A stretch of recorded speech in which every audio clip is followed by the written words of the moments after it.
We're continuing on our journey of the basics of cryptocurrency, and today I want to talk to you about something super interesting, proof of stake. Did you know that one simple transaction of Bitcoin needs as much power as one American household for an entire day?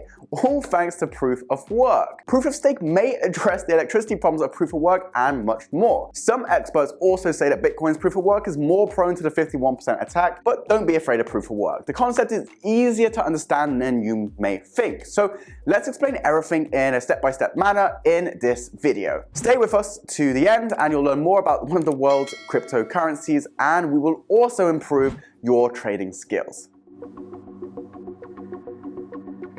What is proof of stake? A little bit of history first. The proof of stake algorithm was introduced back in 2011 on the forum Bitcoin Talk. The main idea was actually to solve the problems of another popular consensus algorithm, proof of work. While proof of work and proof of stake share the same goal of reaching consensus within the blockchain, their methods and process to reach the goal are actually quite different. So how does proof of stake actually work? The core of proof of stake is the pseudo-random election process. This is necessary to choose the node to be a validator for each and every next block. There are various factors that can affect which node will be chosen this time round. The most obvious factors that can really affect the validator are as follows. First, the staking age. Second, randomization. And third, the wealth of the node. The last one being the most pertinent and influential, because in proof of stake, the more coins owned by a miner, the more mining power they have. Long story short, the more coins you have, the more chances you have to be a validator. One more distinctive difference between proof of work and proof of stake is that in proof of stake, blocks are forged, they're not mined. Users who validate transactions and create new blocks in this system are referred to as forgers, not miners. All cryptocurrencies that started with proof of stake also started selling pre-mined coins. Cryptocurrencies that were launched with proof of work could also switch over to proof of stake later on. One main difference between proof of work and proof of stake is in the proof of work scenario, miners' reward depends solely on hash power they possess. Secondly, in the proof of stake scenario, forgers rely mostly on transaction fees as their rewards. So how can you participate in forging proof of stake on cryptocurrencies? Well, forgers are required to lock in a certain amount of coins into the network as their stake. This stake is a crucial part in selecting a validator. So according to the bigger stake selection method used in the proof of stake, a bigger stake essentially means greater chance to be chosen as a validator and to forge a new block. Clear and simple. Still, if everything was about the stake, then no new nodes could ever participate in forging, right?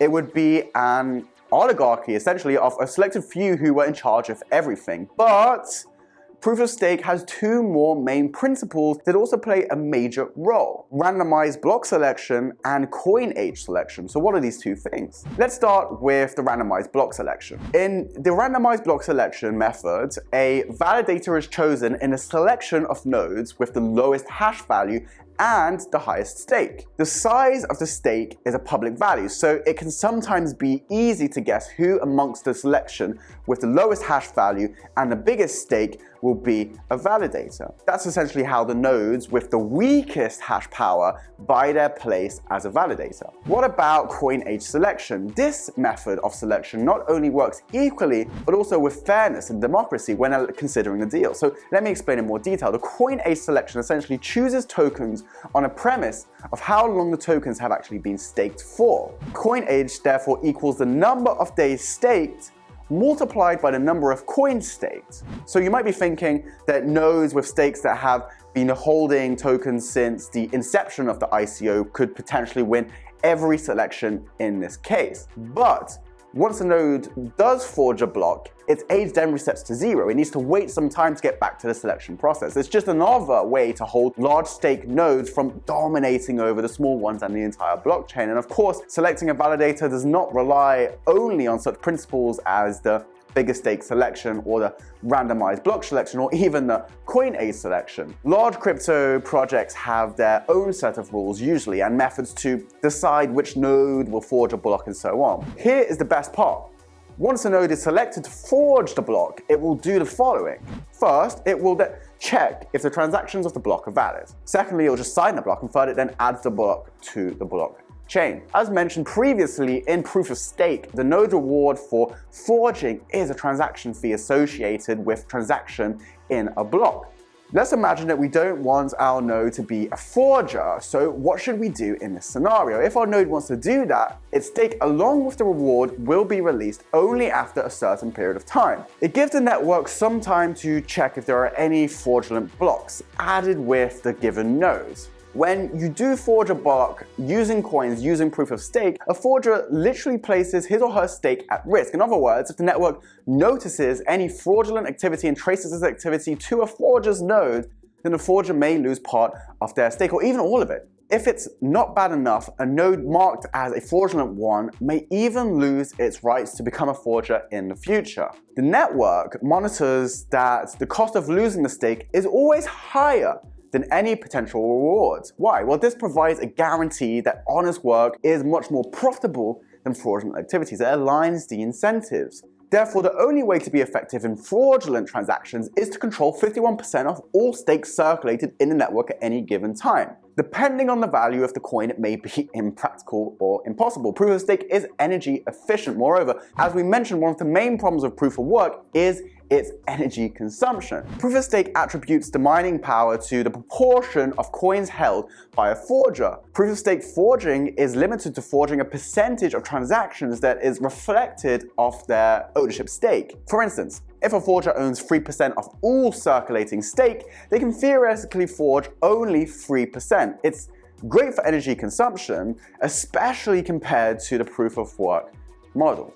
The single clear disadvantage, however, is that if you start a proof of stake chain without first having invested significant non-refundable costs, like mining, people with sufficient financial means can pre-purchase tokens and might be able to manipulate and control the network. In theory, it is possible, but in reality, network creators usually think about this and all potential risks, including the 51% attack, beforehand. Therefore, controlling 51% of all coins, even pre-mined, tends to be extremely difficult and not that practical. Let's conclude what we have learned about proof of stake today. First, proof of stake is energy efficient. It requires way less energy to undertake any transaction that proof of work does. And secondly, proof of stake is a little bit more secure because any fraudulent activity may lead to losing the stake and any right to forging blocks in the future. A proof of stake network usually has at least three main principles of choosing a node that will forge the next block: bigger stake selection, randomized block selection, and coin age selection. Due to the mentioned three principles,